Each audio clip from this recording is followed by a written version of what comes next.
Okay, Atlantic City, you and I've got some unfinished business.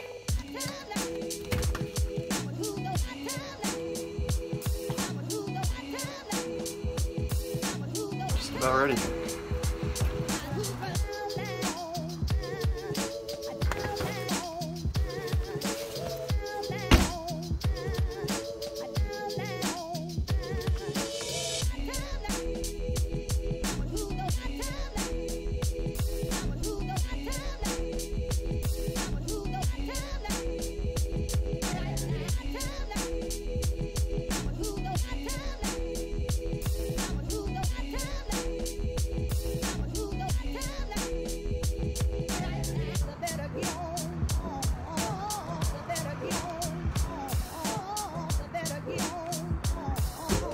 Gonna go get the key from Steve.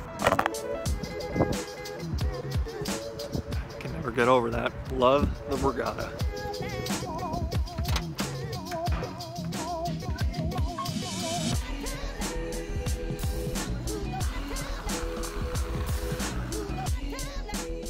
Already regretting having to stay at Harris later on in this trip. Love the Borgata.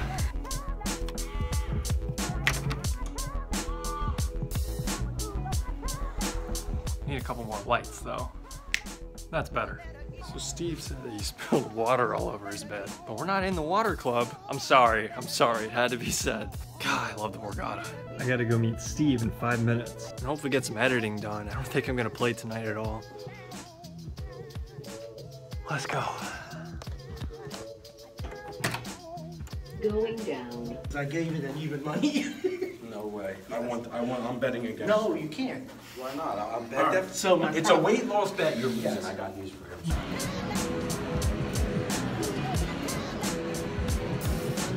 We're definitely. Damn, I should have went to your side. I feel like you got the good seat, but I feel like what happens is, regardless of the goal line, like it's working though. I was supposed to be editing like 2 hours ago, so you know, I got shit to do. All right, later. Later, he'll have fun editing. Later. See Peace out.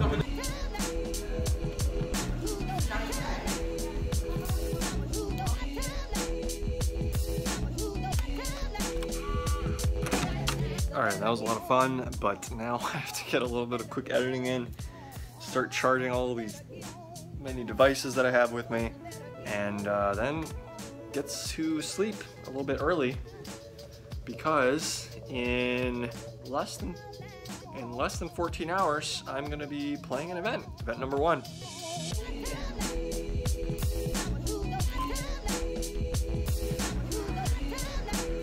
Might be the first time I've ever successfully woken up before a tournament to go work out in a fitness center. Pretty good workout.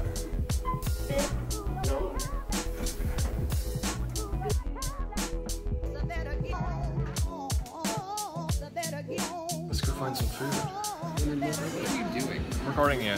I guess. You might say something funny.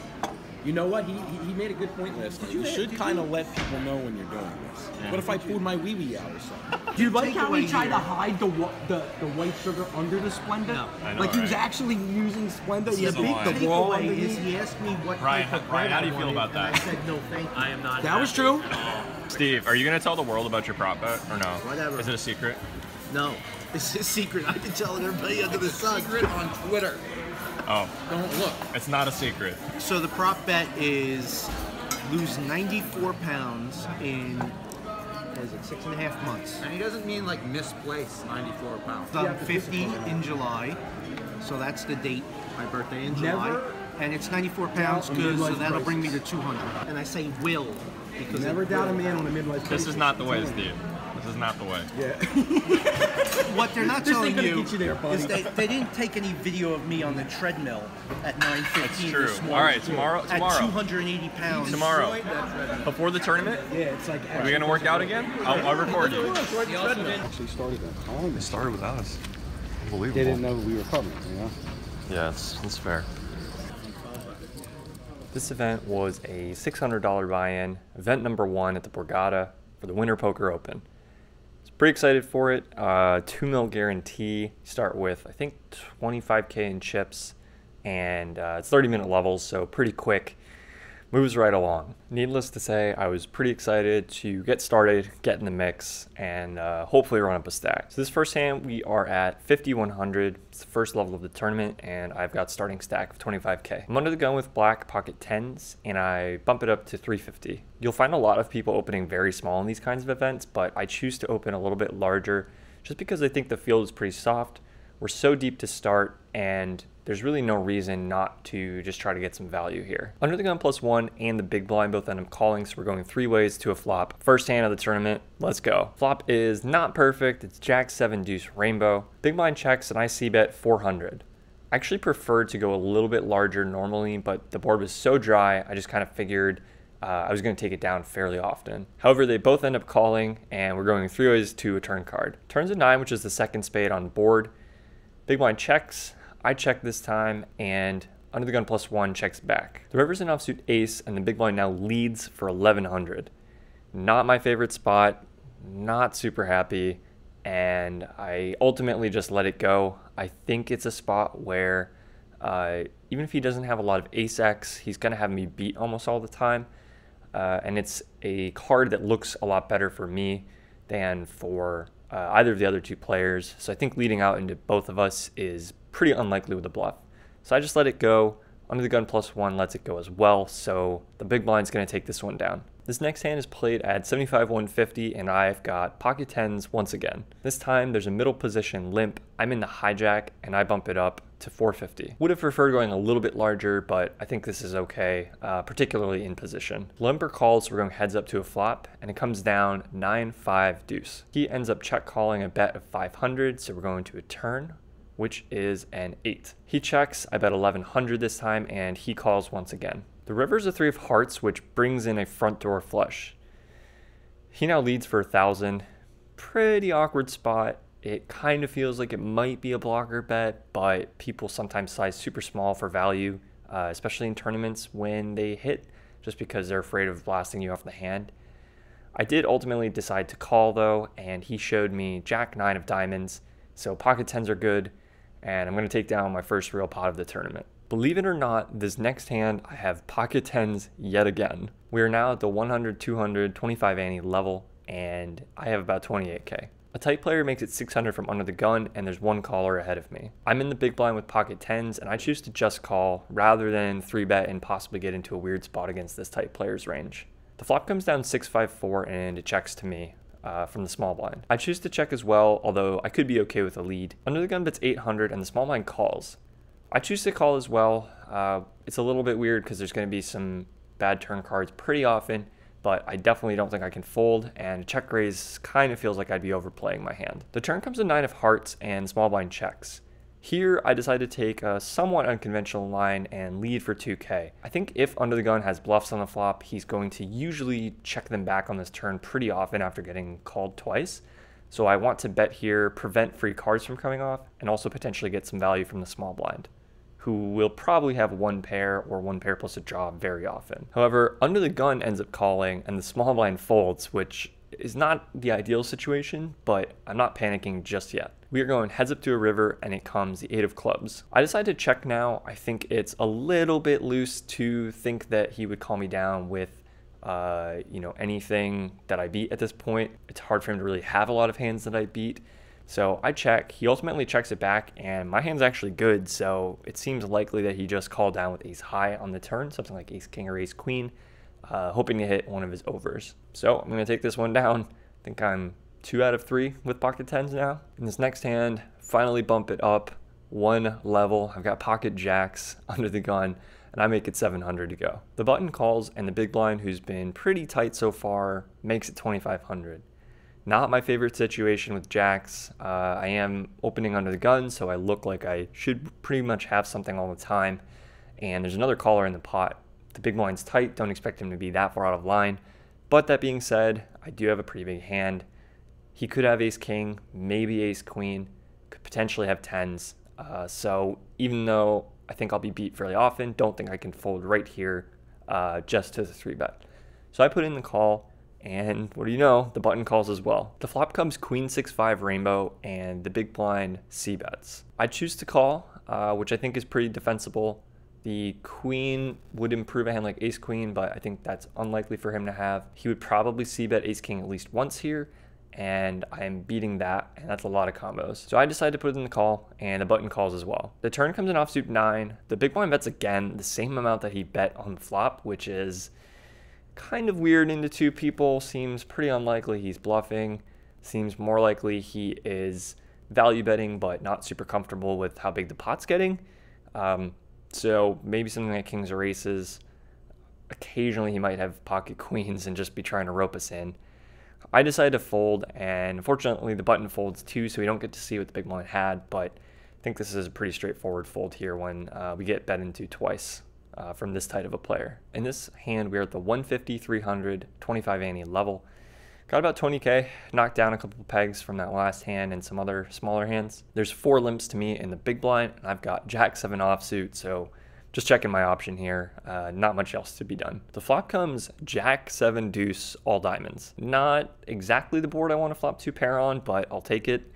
Small blind checks, and I lead out for 1,000. The cutoff and the button both call, so we're going 3 ways to turn. Turns a 3 of hearts, basically a total brick. I lead out again, this time for 3,500. The cutoff calls, and the button now jams for 9k. Pretty awkward spot.